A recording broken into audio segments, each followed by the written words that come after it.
छै दलानै कि सब सर समाज लेकिन भरल दलान भेलैया कि सब सर समाज लेकिन भरल दलान भेलैया खूबे मखान एलैया कते समान एलैया खूबे मखान एलैया कते समान एलैया कते सामान एलैया के मतलब ई नहीं बुझबे जे अहाँ अपने लग रख लेबै मतलब आप समझ रहे हैं खूबे मखान एलैया कते समान एलैया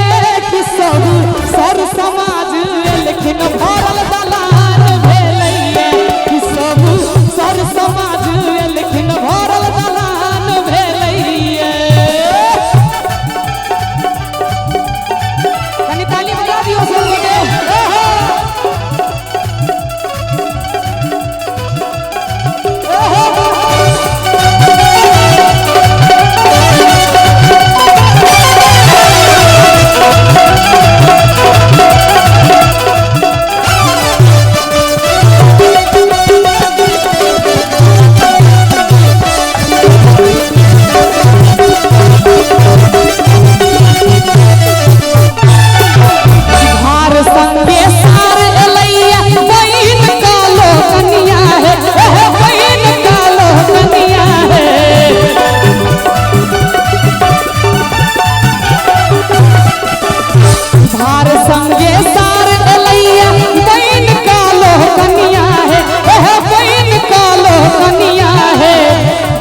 काल सारी पहिरा करिए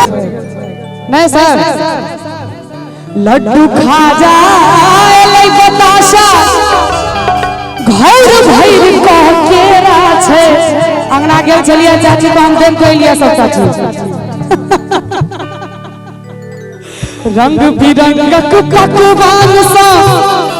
भरल पूरा चंगेरा छै एह भरल पूरा चंगेरा छै आहे राधे राधे राधे भाई राधे पान चिबावैया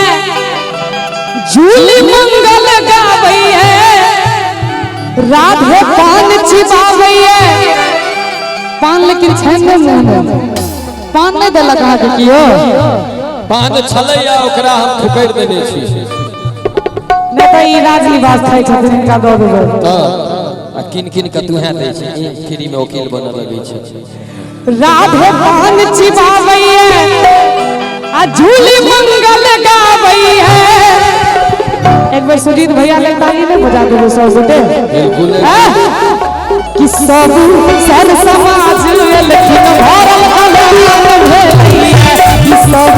सर समाज लेकिन भरल दलान भेलैया कि आई छै भैया के कोजगरा खूबे मखान एलैया कि आई छै भैया के कोजगरा खूबे मखान एलैया कि आई छै भैया के कोजगरा खूबे मखान एलैया